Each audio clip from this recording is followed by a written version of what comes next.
Guys, isang papagpalang umaga guys. Today ako'y magpiprito ng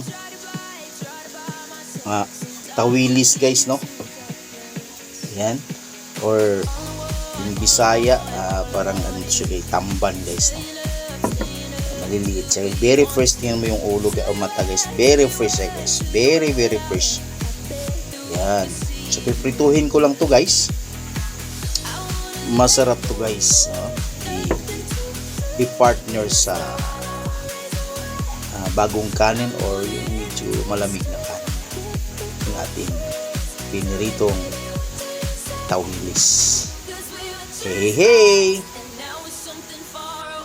So timplahan ko ng kunting asin to guys, then kunting suka din yung padagdag guys, no?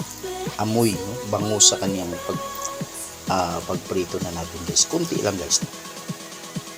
Yun yung asin, katamtaman lang para hindi siya mahalat. Yan. So, piprito ko na ito ngayon guys, no? Yung ating very fresh na tawilis. Or, medyo malaki na kasi tamban guys, tamban. Yun na guys, yung ating tawilis, piniprito na. Ayan. Saklit lang po siya guys.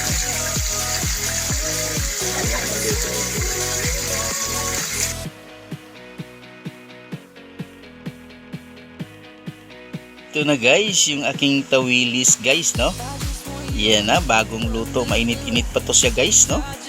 Kasarap nito guys. Isaw-saw sa maanghang-anghang na suka na may tuyo guys. At saka yung siling green. Hey! Thank you guys sa inyong panonood sa aking video. Sa aking nilutong piniritong tawilis guys. Hey, God bless sa inyong lahat guys. Bye bye.